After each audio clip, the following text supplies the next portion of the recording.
Hello learners, welcome back to our channel learn with నందు. ఇవాళ క్లాస్లో విల్ హ్యావ్ అనే ఫ్యూచర్ ఫామ్ గురించి తెలుసుకుందాం. విల్ హ్యావ్కు తెలుగు మీనింగ్స్ ఏమవుతాయి?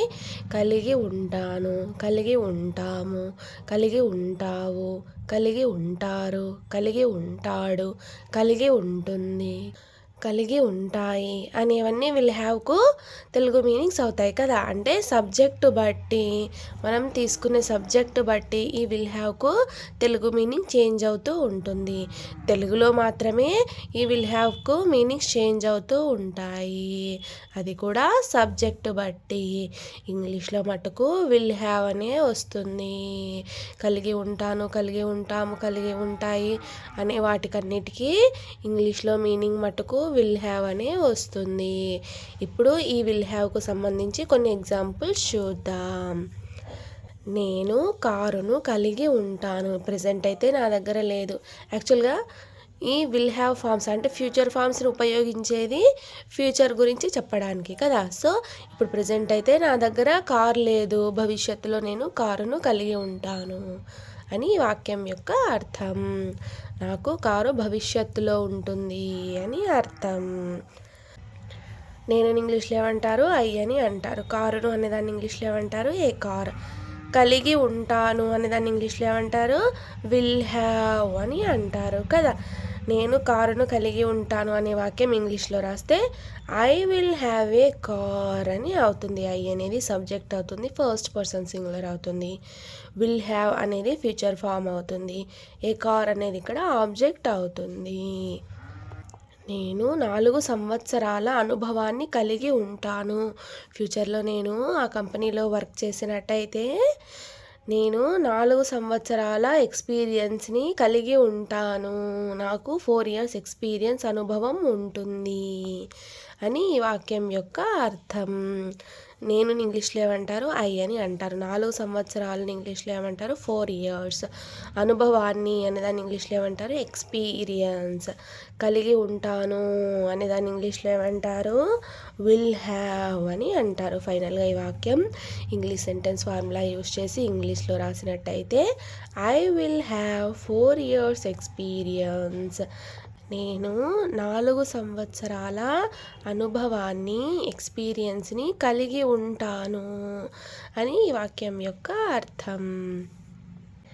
ఐ అనేది సబ్జెక్ట్ అవుతుంది. విల్ హ్యావ్ అనేది హ్యావ్కు ఫ్యూచర్ ఫామ్ ఆఫ్ వర్బ్ అవుతుంది. 4 years ఎక్స్పీరియన్స్ అనేది ఇక్కడ ఆబ్జెక్ట్ అవుతుంది. నాకు చెల్లెలు ఉంటుంది. ఇప్పుడు ప్రెసెంట్ అయితే నాకు చెల్లెలు లేదు, ఫ్యూచర్లో నాకు చెల్లెలు ఉంటుంది అని ఈ వాక్యం యొక్క అర్థం. నాకు ఇంగ్లీష్లో ఏమంటారు? ఐ అని అంటారు. చెల్లెలు ఇంగ్లీష్లో ఏమంటారు? Younger sister. ఉంటుంది అనేదాన్ని ఇంగ్లీష్లో ఏమంటారు? విల్ హ్యావ్ అని అంటారు కదా. అక్కనైతే ఎల్డర్ సిస్టర్ అంటారు, ఇక్కడ చెల్లెలు కాబట్టి యంగర్ సిస్టర్ అని అంటారు. ఫైనల్గా ఈ వాక్యం ఇంగ్లీష్ సెంటెన్స్ ఫార్ములా యూస్ చేసి ఇంగ్లీష్లో రాసినట్టయితే I will have younger sister అని అవుతుంది. ఐ అనేది సబ్జెక్ట్ అవుతుంది, విల్ హ్యావ్ అనేది ఇక్కడ హెల్పింగ్ వర్బ్ అవుతుంది, యంగర్ సిస్టర్ అనేది ఇక్కడ ఆబ్జెక్ట్ అవుతుంది. నేను తలనొప్పిని కలిగి ఉంటాను. ప్రజెంట్ అయితే నాకు తలనొప్పి లేదు.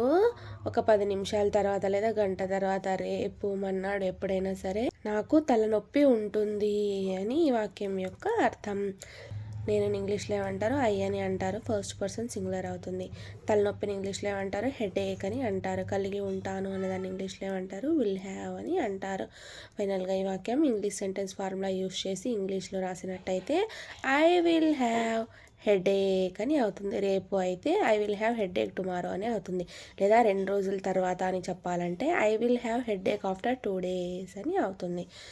నేను పైలట్ అవ్వడం ఉంటుంది అంటే నేను ఫ్యూచర్లో కంపల్సరీగా పైలట్ అవ్వాల్సి ఉంటుంది అని ఈ వాక్యం యొక్క అర్థం.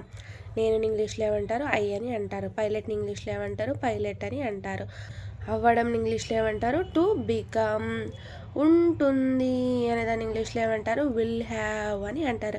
ఇక్కడ చూడండి, will have form plus to become to plus present verb V1 కదా, ఇది ఇన్ఫినిటివ్ అవుతుంది కదా. ఫైనల్గా ఈ వాక్యం ఇంగ్లీష్ సెంటెన్స్ ఫార్ములా యూస్ చేసి ఇంగ్లీష్లో రాసినట్టయితే I will have to become pilot అని అవుతుంది. ఇక్కడ టు బికమ్ అనేది ఇన్ఫినిటివ్ అవుతుంది. I will have money tomorrow.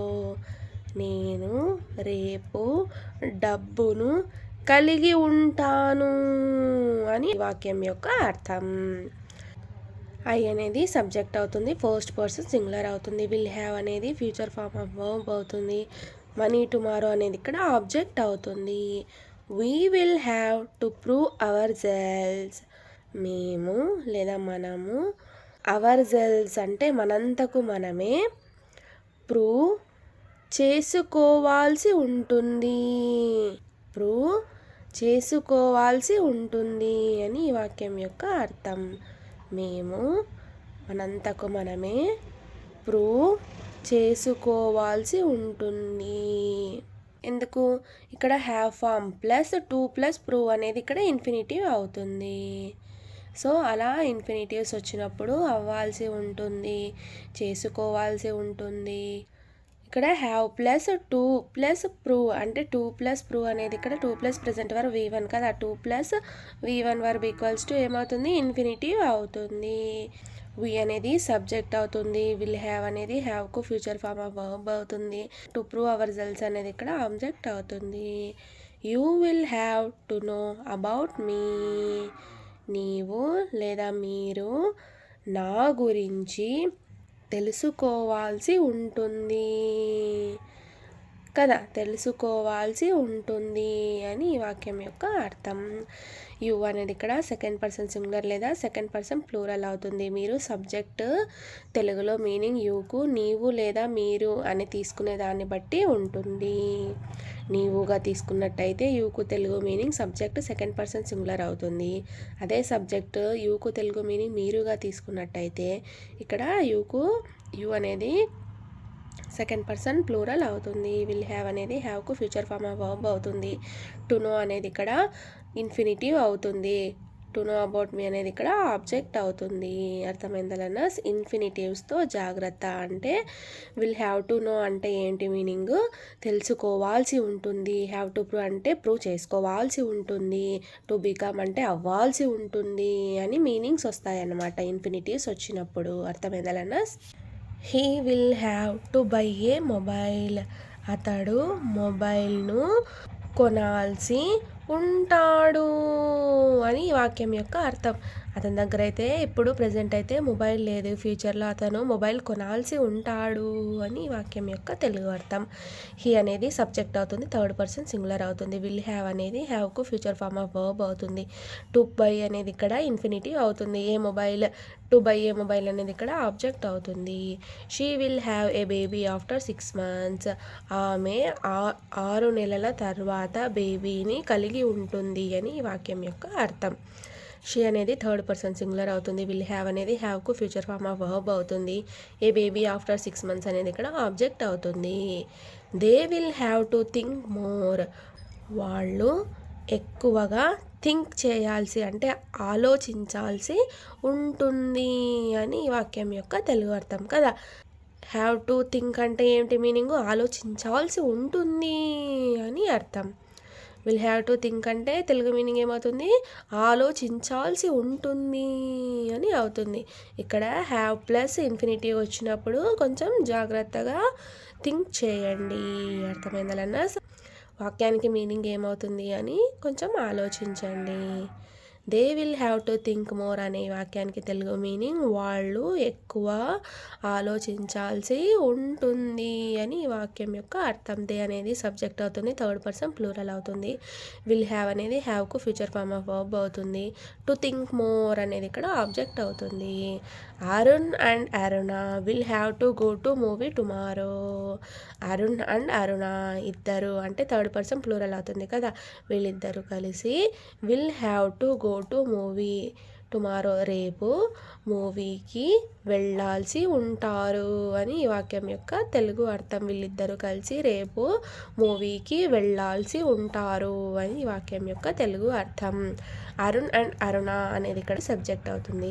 Will have అనేది హెల్పింగ్ వర్బ్ అవుతుంది, ఫ్యూచర్ ఫార్మ్ ఆఫ్ వర్బ్ అవుతుంది. హ్యావ్కు టు గో అనేది ఇక్కడ ఇన్ఫినిటివ్ అవుతుంది. To go to movie tomorrow అనేది ఇక్కడ ఆబ్జెక్ట్ అవుతుంది.